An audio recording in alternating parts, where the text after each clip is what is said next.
Ngayon ho ay pagpapatuloy pa rin ang special coverage ng DZRH at MBC TV Network News. Live tayong napapanood at napapakinggan via DZRH TV at DZRH Radio sa 666 kHz sa Metro at Mega Manila. Gayon din po sa 18 relay stations sa Luzon, Visayas at Mindanao. Dahil ngayong araw, hindi lang naman ho dito sa Metro Manila nakararanas ng ganitong mga pagulan. Actually, panaka-nakang pagulan na ho ito. Dahil biglang akala natin okay na, akala natin liliwanag na. Pero yun pala, biglang bubuhos na naman ho yung mga pagulan.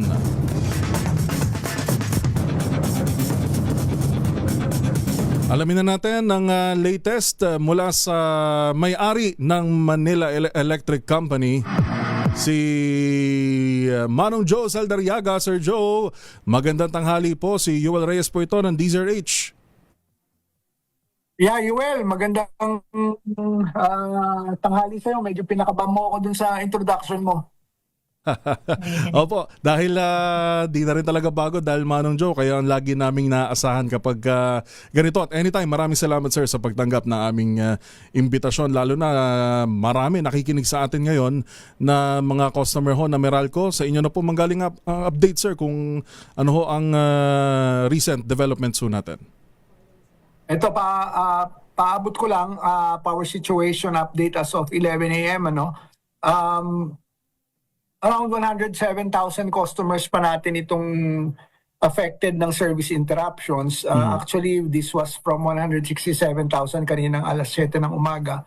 Mostly Metro Manila and may ilan sa Cavite, Bulacan at Rizal. Konti na lang dito sa area ng Laguna, Batangas at Quezon. Kasi problema, Ruel, walang tigil yung buhos ng ulan, no? So, mga more than 90% nitong binubuno natin ay dahilan sa flooded areas. So, yun ang kailangan natin pagtuunan ng pansin. Humihingi tayo ng pag-unawa sa mga kababayan natin, Yuel, na ito naman once we are able to ensure na safe na ibalik yung serbisyo ng kuryente, pag umupa na yung tubig baha din, we will do the mapping up operations para maibalik natin yung supply ng kuryente. Ano po yung estimate natin, Sir Joe, na possible po ba within today maibalik din? Well, depende talaga yan sa pagbaba ng tubig baha, Yuel. No? It's hard to say at this point. We have to, nanguna, make sure safe bago ibalik yung serbisyo ng kuryente. Pag sinabi mong safe, ibig sabihin nun, yung tubig baha ay mababa na. At pwede mo nang balikan ang serbisyo ng kuryente. Otherwise, it's going to be very difficult dahil mako-compromise yung safety ng mga kababayan natin. Ayaw naman natin mangyari yun. Nabanggit niyo sir yung mga area na particular may mga pagbaha. Paano ho dun sa mga area na hindi naman ho binaha pero nakaranas pa rin ng power interruption na siguro ho ngayon nagtatanong, wala namang baha o wala namang anumang pag-ulan lang naman na meron sa area namin? Explain ko yan. Kasi hindi nangangahulugan na walang baha sa inyong lugar, safe na ibalik yung kuryente. Minsan kalinya nyo yung lugar kung saan may baha. Isang pinagdadaluyan lang ng linya ng kuryente. Ayaw naman natin na siyempre makompromise sila ng dahilan lang sa gusto natin magkaroon ng electric service. No? The primordial consideration before we restore power, as I said, is yung ikabubuti ng lahat ng mga kababayan natin. Whether or not you're flooded or you're not flooded, ang kailangan natin unang-una is to ensure the safety of everyone. And humihingi ako ng pag-unawa. It doesn't necessarily mean na sa inyo walang baha, pwede na ibalik yung serbisyo ng kuryente. Kung kalinya nyo binabaha, mahirap naman isapalaran yun, Yuel. Gaano karami po ulit yung areas natin, sir? At saan po yung pinaka tinututukan natin ngayon na meron tayong need natin? As I mentioned, it's 107,000. Mostly in Metro Manila and primarily sa Metro Manila, Quezon City, Marikina, Valenzuela, Cavite, Bacoor at saka Dasmariñas, Bulacan, Mekawayan at saka yung iba pang mga municipality. Sa Rizal, San Mateo, pinakamadami. Rizal, At mangilan-ngilan na lang dito sa Laguna, Batangas at Quezon. Mga 90% ng affected areas, as I said, I have the data with me, is sa mga flooded areas and communities. Pero in fairness, Sir Joe, sa Meralco, one time, nagkaroon ng power interruption sa area namin. Tumawag ako through hotline ng Meralco mismo. At wala pang isang oras, dumating yung mismong crew. At ayaw pang magpabayad. Sila pa yung tumatanggi na kahit pameriendahin mo, ayaw. Yung mag-aabot kayo o tatanggap sila, i-report nyo sa akin yan. Kasi in terms of governance, very strict kami dyan. O responsibilidad namin ibalik yung kuryente ng walang compensation because that's already part of what you pay every month sa inyong electric bill.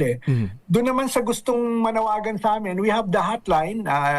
Itong hotline na to has been there for the public's use, 16211. Pwede din mag-text sa 0920, babagalan ko ba sa UL 0920. 0920-971-1611.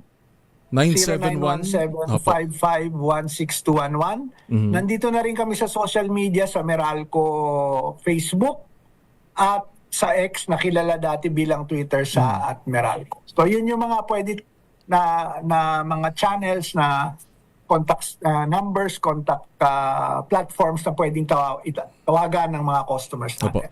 Barrier, Sir Joe, ano ho yung pinaka nagiging hadlang sa operations ho natin ngayon? Kumpleto naman ho ba tayo sa crew, sa mga gamit natin? Flooding lang talaga, Roel, flooding, yung baha. So more likely, kung mag-subside na yung pagbaha, tuloy-tuloy na rin yung trabaho ng ating mga kasama sa Meralco. Sigurado yun, garantisado yun. Once humupa na yan, mas mapapabilis na yung restoration efforts natin. Opo. Kung hindi natin ma-estimate yun, Sir Joe, pero in the previous years po, noong mga nakaraang pagbaha at pag-ulan na rin, gaano po usually katagal kapag UL, it's hard to compare. Itong new normal natin, hindi ko na masabi sa iyo Kasi for example, paano kung bumuhos yung ulan mamaya? So setback na naman tayo. So ako ayaw ko muna magbigay ng kahit na anong pronouncement nang hindi ko naiintindihan yung ano yung susunod na mangyayari sa weather patterns natin. Basta we will just keep on communicating the situation as it unfolds, pero hindi talaga ako makakapagbigay ng estimated time of restoration hanggat hindi kumakalma yung weather situation natin. Makulimlim pa rin as we see, no? So it's hard to say. Talaga nakadepende, tsaka naka-red alert pa rin tayo, Sir Joe. Yes, so hindi mo pa masabi, kaya nga every time tatanungin ako, naiintindihan ko naman yung mga kababayan natin sa media, gusto nila malaman kailan babalik ang kuryente. I'm sad to say, I'm sorry to say, medyo mahihirapan ako kasi hindi ko mape-predict kung mag-uulan na naman mamaya, so mase-setback tayo. Ngayon, ang masasabi ko lang, kung tuloy-tuloy nang hindi uulan, bababa na yung tubig baha, then we will be able to go full blast on our restoration operation. So, mihingi ako ng pag-unawa, pag-intindi sa ating mga kababayan, safety first before we do anything in terms of the restoration efforts. Alright. Sir Joe Saldariaga, sir, maraming salamat po at gayon din, ingat po sa mga kasama natin sa Meralco. Salamat po sa inyo. Si Manong Joe Saldariaga, tagapagsalita at ang Vice President ng Manila Electric Company o Meralco.